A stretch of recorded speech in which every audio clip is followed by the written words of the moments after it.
जो एक ऑल्टरनेटिव होगा नई आर्थिक नई शिक्षा नीति के जो 2020 है उसके उसमें। अभी जैसे आपने सुना समस्याएं बहुत तरह की हैं, वो स्कूल में हैं, एजुकेशन में, वो कॉलेज एजुकेशन में है, यूनिवर्सिटी एजुकेशन के लेवल पे है। तो जब समस्याएं बहुत ज़्यादा होती हैं तो कोई बुनियादी कारण होता है, वो बुनियादी कारण हमको समझना पड़ेगा, क्योंकि जब वो बुनियादी कारण हम पकड़ लेंगे तभी जाके सब चीज़ों का समाधान निकलेगा। तो इसलिए मेरा मानना है कि सबसे पहले तो जो ये हमारी नीति अभी आई है 2020 की, वो बहुत ही कंफ्यूज्ड है, उसमें कोई क्लैरिटी नहीं है। वो कहीं तो कुछ कहते हैं और कहीं कुछ और उसका समाधान देते हैं। मैं बहुत सारी चीज़ें नहीं बोलूँगा, पॉइंट वाइज ही बोलूँगा। तो जैसे कि वो कहते हैं कि हमें डीकॉलोनाइज करना है इंडियन माइंड को, कि इंडियन माइंड कॉलोनाइज हो गया है। तो अगर डीकॉलोनाइज करना है तो हमें अपना ही शिक्षा अपनी तरह से चलाना पड़ेगा। हम विदेशी शिक्षा ला के यहाँ पे देश में डीकॉलोनाइज नहीं कर सकते। और जो डॉक्यूमेंट है उसमें कहा जा रहा है कि हम विदेशों से उनकी अच्छी यूनिवर्सिटीज़ को इनवाइट करेंगे और वो हमारे यहाँ के एजुकेशन में काम करेंगी। तो जो विदेशी यूनिवर्सिटीज़ आएंगी वो कोई डीकॉलोनाइज तो करेंगी नहीं, वो तो अपना सिस्टम लेके आएंगी साथ में। तो इस तरह के कई तरह के जो इसमें कॉन्ट्रडिक्शंस हैं। पर सबसे बड़ी चीज़ जो मुझे लगती है कि हमारा जो समाज है वो अभी भी बहुत ही फ्यूडल है, और ये जो फ्यूडल समाज है उसी का रिफ्लेक्शन है हमारी यूनिवर्सिटीज़ में, स्कूल्स में और कॉलेजेस में। किस प्रकार से शिक्षा हो उसका एक फ्यूडल रिफ्लेक्शन हमें हर जगह दिखता है। और इसीलिए हमारे शिक्षा पद्धति बहुत ही इलीटिस्ट रही है। कुछ अच्छे इंस्टीट्यूशन सेटअप कर दिए गए, लेकिन बाकी जो इंस्टीट्यूशंस हैं वहाँ पे अच्छी पढ़ाई नहीं हो पा रही। और जैसे कि अभी स्कूल के एजुकेशन के बारे में ASER जो असर की रिपोर्ट आती है 2005 से, वो बताती है कि किस प्रकार से जो स्कूल के बच्चे हैं 5वीं जमात में और दूसरी जमात की पढ़ाई लिखाई और गणित नहीं कर पाते।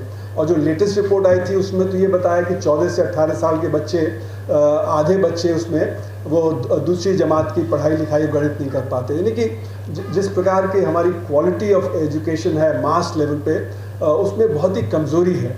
तो उसको समझना पड़ेगा कि वजह उसकी क्या है और ऐसे क्यों है। तो मेरा मानना है कि एक जो कॉलोनियल ट्रैप था जो मैकॉले ने अपनी शिक्षा की नीति मिनट्स ऑफ एजुकेशन 1835 के, उसमें उसने कहा कि यहाँ पे कोई खास नॉलेज जनरेशन नहीं है, हम इनको नॉलेज देंगे और ये उसको रिसाइकिल करेंगे। तो मेरा मानना है कि हमारे यहाँ टीचिंग और रिसर्च को सेपरेट कर दिया गया। इसका असर ये हुआ कि यहाँ पे जो पढ़ाई लिखाई होती है वो रटने से होती है, लर्निंग बाय रोट। उसमें नॉलेज एब्जॉर्प्शन नहीं होता है। जो नॉलेज एब्जॉर्प्शन है वो बहुत ज़रूरी है अगर हमको आगे और नई नॉलेज जनरेट करनी है। तो वो समाज डायनेमिक होता है जहाँ पे कि अपनी समस्याओं के लिए खुद नॉलेज जनरेट हो जाती है। लेकिन मेरा मानना है कि इंडियन इंटेलेक्चुअल्स डिराइव्ड इंटेलेक्चुअल्स हो गए हैं ज़्यादातर, और वो नॉलेज बाहर से लेके आके और इंडिया में रिसाइकिल कर लेते हैं। तो उससे जो हमारी समस्याएं हैं उनका हमारा अपना हल नहीं निकलता है। तो इसलिए ये जो हमारे जो माइंडसेट है वो एक ब्यूरोक्रेटाइज माइंडसेट है, जो हमारे जो शिक्षा को जो कंट्रोल करते हैं, जैसे मिनिस्ट्री ऑफ एजुकेशन में या UGC में या वाइस चांसलर्स, वो एक ब्यूरोक्रेटाइज माइंडसेट से काम करते हैं। ये ब्यूरोक्रेटाइज माइंडसेट को हमको काउंटर करना पड़ेगा अगर हमको शिक्षा को डायनेमिज्म देना है। तो UGC का कंट्रोल बहुत ज़्यादा है। UGC 2000 में उन्होंने कहा कि हम बताएंगे कि क्या कोर्सेज होने चाहिए, जबकि कोर्स की ऑटोनॉमी यूनिवर्सिटी में टीचर्स के पास होनी चाहिए। वो कौन सा कोर्स किस तरह से पढ़ाना चाहते हैं, उनकी क्या अंडरस्टैंडिंग है, उसके हिसाब से होना चाहिए, ना कि एक स्टैंडर्डाइज कोर्स। और जब UGC की टीम्स अलग अलग यूनिवर्सिटीज़ में गई तो यही पूछती थी कि आपने UGC के कोर्स इम्प्लीमेंट किए या नहीं। तो यानी कि एक सेंट्रलाइज वे में आप कोर्सेज और आपके जो कैसे टीचिंग है उसको आप कंट्रोल करना चाहते हैं। और इसीलिए मेरा मानना है कि जो हमारे कंडीशन लगाई, जैसे पे कमीशन आता था तो रस्तोगी कमीशन आया, उसके पहले मेहरोत्रा कमीशन आया, बाद में और कमीशन आए। उन्होंने ब्यूरोक्रेटाइज तरीके से कोशिश किया कि हम एजुकेशन सिस्टम को चलाएं। तो एक आइडिया था कि standards can be achieve by standardisation, जो एजुकेशन के लिए सही नहीं है। तो जैसे एकेडमिक स्टाफ कॉलेजेस इंट्रोड्यूस कर दिए, MPhil कंपल्सरी कर दिया, फिर PhD कंपल्सरी कर दिया, उसके बाद फिर API ले आए, एनुअल परफॉर्मेंस इंडेक्स वगैरह। ये कोशिश थी कि हम एक स्टैंडर्ड वे में स्टैंडर्ड्स अचीव करें, लेकिन मेरा मानना है कि एजुकेशन में स्टैंडर्ड कोई तरीका नहीं है। तरीका है कि आप ऑटोनॉमी दीजिए और ऑटोनॉमी के साथ जो जिसकी जो नॉलेज है उसके हिसाब से वो अपना कोर्स पढ़ाएगा, उसके हिसाब से रिसर्च करेगा। तो ये जो सेंट्रलाइजेशन हुआ है, ये सेंट्रलाइजेशन हमारे जो शिक्षा पद्धति है उसके लिए बहुत ही ख़राब हुआ है। तो सवाल उठता है कि ऑटोनॉमी की ज़रूरत क्या है। मेरा मानना है कि ऑटोनॉमी की ज़रूरत ये है कि जो शिक्षा पद्धति है उसको समाज के प्रति अकाउंटेबल होना है, कि समाज की जो ज़रूरतें हैं उनको पूरा कैसे किया जाए, उनकी जो समस्याएं हैं उनको आगे कैसे डील किया जाए, उसके लिए ऑटोनॉमी चाहिए। क्योंकि अकाउंटेबिलिटी होनी चाहिए लॉन्ग टर्म के लिए। अगर आप बिजनेस में हैं, आप पॉलिटिक्स में हैं, आप ब्यूरोक्रेट हैं, तो आपके लिए अकाउंटेबिलिटी शॉर्ट टर्म की है, लेकिन समाज को अकाउंटेबिलिटी चाहिए लॉन्ग टर्म के लिए कि उसकी समस्याएं क्या हैं और उसका क्या समाधान निकलेगा। वो सिर्फ वही दे सकता है जो ऑटोनमस होगा, जो लॉन्ग टर्म के लिए सोचेगा। वो इमीडिएट शॉर्ट टर्म मार्केट के लिए या जो आज के जो पॉलिटिकल कन्वीनियंस है उसके लिए जो सिर्फ नहीं करेगा। तो ऑटोनॉमी की ज़रूरत पड़ती है अगर आपको लॉन्ग टर्म में नॉलेज जनरेशन करना है। और इसीलिए मेरा मानना है कि हमें अभी ये पता नहीं कि हम ब्रिलियंस को कैसे सिस्टमैटिकली बनाएं। जैसे कि एक नार्लिकर साहब जिनकी अभी डेथ हुई परसों ही, उनको हम कैसे प्रोड्यूस करें, या कोई आइंस्टाइन को कैसे प्रोड्यूस करें। तो इसलिए मेरा मानना है कि जब तक शिक्षा बहुत ही वाइड स्प्रेड नहीं होगी और अच्छी नहीं होगी तो ये ब्रिलियंस भी कम निकलेगी। तो एक एनवायरनमेंट क्रिएट करने की ज़रूरत है। ये एनवायरनमेंट सेंट्रली नहीं क्रिएट हो सकती, ये डिसेंट्रलाइज्ड वे में ही हो सकती है। तो जो सेंट्रलाइजेशन है एजुकेशन में, जो एक तरह से स्टैंडर्ड्स अचीव बाय स्टैंडर्डाइजेशन का जो एक नज़रिया है, उसके चलते हुए नहीं हो सकता है। तो इसीलिए ऑटोनॉमी बहुत ज़रूरी है। और ऑटोनॉमी आजकल के ज़माने में तो खासकर इसलिए भी ज़रूरी है क्योंकि ये वैश्वीकरण का ज़माना है। इस वैश्वीकरण के ज़माने में चेंज बड़ी तेज़ी से आ रहा है। चेंज इतनी तेज़ी से आ रहा है कि आगे का रास्ता नहीं दिखता। तो जिसको एरो साहब ने कहा था कि is the mist of the future, मतलब आज से अगर आप 20 साल पहले का सोचें तो ये नहीं पता था कि किस तरह से ऑनलाइन कोर्सेज होंगे, या ई बैंकिंग होगा, या ई कॉमर्स होगा, या हर एक के हाथ में मोबाइल फ़ोन होगा। तो ये जो चेंज है इसका क्या असर होगा समाज में। Sorry, I thought time is up. तो आज से 20 साल पहले हमको ये नहीं समझ थी कि आज कहाँ हम पहुँचेंगे। और इसी तरह एआई इतनी तेज़ी से आ रहा है कि आगे के 2 साल में क्या होगा, किस प्रकार से एआई डिस्प्लेस करेगा। अभी तक तो जो टेक्निकल चेंज होता था वो फिजिकल लेबर को डिस्प्लेस करता था, लेकिन अब जो एआई और टेक्निकल चेंज आ रहा है वो मेंटल लेबर को डिस्प्लेस कर रहा है। वो डॉक्टर का काम, लॉयर का काम, आर्किटेक्ट का काम, ये सब भी डिस्प्लेस कर रहा है। तो बहुत बड़े लेवल पे चेंज आ रहा है। तो जो एकेडमिक्स हैं उनको एंटिसिपेट करना पड़ेगा कि समाज किस दिशा में जा रहा है और क्या करना चाहिए। क्योंकि अगर हम एंटिसिपेट नहीं करेंगे तो जब चेंज आएगा तो इतनी तेज़ी से आ जाएगा कि हम उसका करेक्शन भी नहीं कर पाएंगे कि किस प्रकार से। तो एंटिसिपेशन बहुत ज़रूरी है। तो वो कौन एंटिसिपेट कर सकता है? जो अपने काम में पूरी तरह से लगन से काम कर रहा है। तो यानी कि टीचिंग और research has to be from the heart. ये कोई डिक्टेट नहीं किया जा सकता है कि आपको टीचिंग करना है या आपको रिसर्च करना है। उसके लिए ऑटोनॉमी चाहिए। अगर ऑटोनॉमी नहीं होगी जो और तरह तरह की, मतलब कि अगर फेलियर नहीं होगा तो सक्सेस भी नहीं होगा। जैसे कि एक सक्सेसफुल माइकलसन मोर्ले एक्सपेरिमेंट, सैकड़ों एक्सपेरिमेंट किए गए कि ईथर है नहीं दुनिया में, और उसके बाद फिर एक सक्सेसफुल एक्सपेरिमेंट हुआ, माइकलसन मोर्ले एक्सपेरिमेंट। तो ये सैकड़ों फेलियर के बाद जब वो हुआ। उसी तरह बहुत सारी थ्योरीज निकलती हैं जब फेलियर होता है। तो फेलियर को हमको नेगेटिवली नहीं लेना चाहिए कि वो फेलियर हो गया तो इसलिए वो काम नहीं कर रहे। वो काम कर रहे हैं, लेकिन वो नॉलेज का जनरेशन का एक तरीका होता है जिसमें ये बहुत ही ज़रूरी है। तो आज के समाज में, जब समाज में बदलाव बहुत तेज़ है, जब टेक्नोलॉजी बहुत तेज़ी से बदल रही है, तो हमें अपने जो स्टूडेंट्स हैं, वो चाहे स्कूल में हो चाहे कॉलेज में हो, उनको ये सिखाना है कि वो सीखें कैसे। क्योंकि जो आज वो काम कर रहे हैं वो बदलता जाएगा। हर 2 साल 3 साल 4 साल में उनको बदलना पड़ेगा। तो लर्निंग हाउ टू लर्न, ये एक बहुत ही अहम चीज़ है। ये लर्निंग हाउ टू लर्न हमें सारे अपने छात्रों को सिखाना पड़ेगा, जो आगे चल के उसमें करेंगे, तो जिससे कि वो बदलते चले जाएं।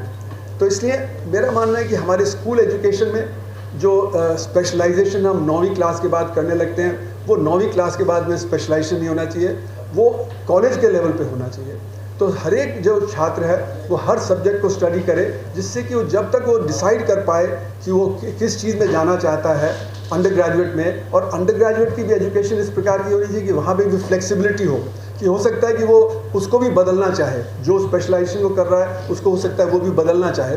तो हमारे एजुकेशन सिस्टम में एक फ्लेक्सिबिलिटी होनी चाहिए, जिससे जो छात्र हैं उनको क्या जो करना है लाइफ में वो एक लेटर स्टेज पे डिसाइड करें, ना कि एक अर्ली स्टेज पे। अभी हम 9th में जो स्पेशलाइज करने लगते हैं, फिर 11th में कर लेते हैं, फिर जो अंडर ग्रेजुएट में और स्पेशलाइज कर लेते हैं, तो हमारी जो बैंडविड्थ है स्टूडेंट्स की वो कम होती है।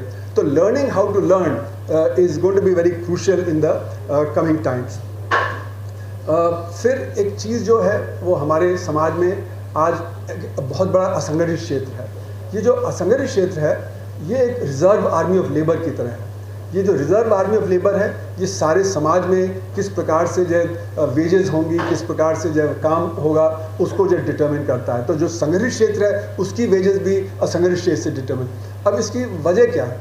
क्योंकि जो कैपिटलिस्ट समाज है वो कैपिटलिज्म को रिप्रोड्यूस करता है, और कैपिटलिज्म को रिप्रोड्यूस करने का मतलब है कि जो आज का बाजारीकरण है उस बाजारीकरण को वो और आगे बढ़ाएगा।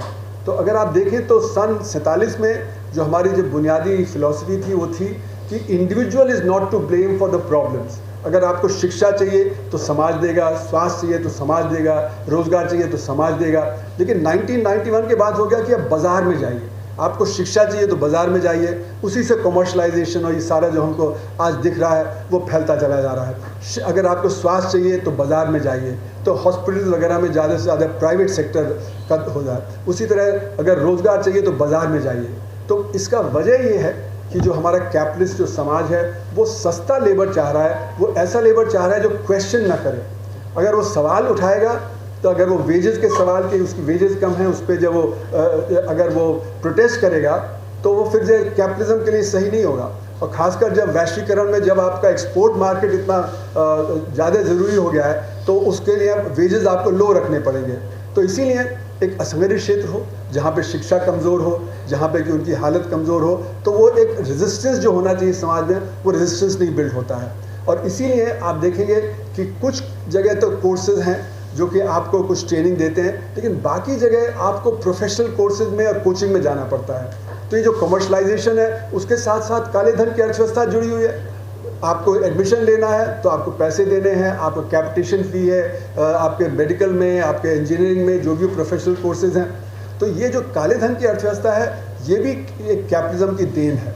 कैपिटलिज्म इससे और ज़्यादा सुदृढ़ होता है। तो मेरा मानना है कि आज जो हमारे समाज में जो अकाउंटेबिलिटी है वो अकाउंटेबिलिटी जब बिल्ड होगी हमारे एजुकेशन सिस्टम में, उसके लिए सारे जितने भी जो एलिमेंट्स हैं जो एजुकेशन में इम्पॉर्टेंट हैं, वो चाहे स्टूडेंट्स हों, वो चाहे पेरेंट्स हों, वो चाहे टीचर्स हों, सबकी एक रोल होगा हमारे एजुकेशन सिस्टम में।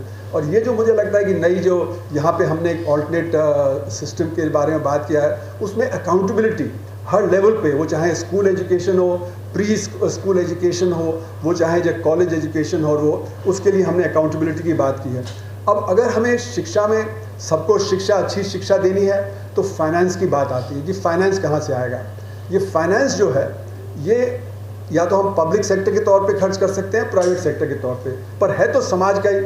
तो हमारी ये पॉलिसी पे निर्भर करेगा कि हम कितना पब्लिक सेक्टर एजुकेशन पे खर्च करेंगे, कितना प्राइवेट सेक्टर। तो ये कहा गया है जो कोठारी कमीशन ने भी इंटरनेशनली भी कि कम से कम 6% होना चाहिए पब्लिक एजुकेशन पे खर्च। प्राइवेट एजुकेशन तो खर्च है ही वो इसके ऊपर है, पर 6% होना चाहिए। लेकिन अभी हमने कभी 4% से ज़्यादा नहीं खर्च किया है पब्लिक एजुकेशन पे। तो हमें अपने बजट बढ़ाने पड़ेंगे। और साउथ ईस्ट एशिया में, मलेशिया वगैरह में तो 10% तक पब्लिक एजुकेशन पे उन्होंने जीडीपी का खर्च किया। तो हमें भी अपने उसके आगे चलना पड़ेगा। तो मेरा मानना है कि आज जो ये बड़ा परिवर्तन है जो हमें चाहिए, हर लेवल पे चाहिए। ये जो फ्यूडल टेंडेंसीज़ हैं और जो कैपिटलिज्म में जो रिजर्व आर्मी ऑफ लेबर को क्रिएट करके किया जा रहा है, उसके लिए हमें सोशो इकोनॉमिक मूवमेंट्स क्रिएट करने की ज़रूरत है, जिसमें कि पेरेंट्स भी होंगे, स्टूडेंट्स भी होंगे। और स्टूडेंट्स के सामने तो चैलेंज ये है कि एक तरफ खर्चा भी बढ़ रहा है, दूसरी तरफ जॉब्स नहीं है। तो जॉब्स नहीं होंगे तो वो अगर लोन लेंगे भी तो पे नहीं कर पाएंगे। तो बच्चों को क्योंकि काम भी नहीं मिल रहा है, शिक्षा भी सही नहीं है, तो एक जो फ्यूचर है उसके बारे में उनको समझ नहीं आ रही है। तो इसलिए फ्रस्ट्रेशन बहुत बढ़ गया है। एक बिहार की स्टडी है, वो बताती है कि बच्चे या तो सारा टाइम मोबाइल पे लगे रहते हैं या ड्रग्स और ड्रिंकिंग में चले गए हैं। उसकी वजह से जो वायलेंस है वो परिवार के अंदर आ गई है, क्योंकि पैसे नहीं है तो छीना झपटी हो रही है। तो इसलिए सोशियो इकोनॉमिक मूवमेंट्स हैं वही समाज में एक बड़ा चेंज लाती हैं। तो ये एक डॉक्यूमेंट एक ज़रिया हो सकता है जहाँ पे कि हमने शिक्षा की बात की है, उसको एजुकेशन को साथ में एम्प्लॉयमेंट के साथ जोड़ते हुए एक सोशियो इकोनॉमिक मूवमेंट की तरफ हमको बढ़ना पड़ेगा, जिससे कि समाज में बड़ा परिवर्तन हो सके। धन्यवाद।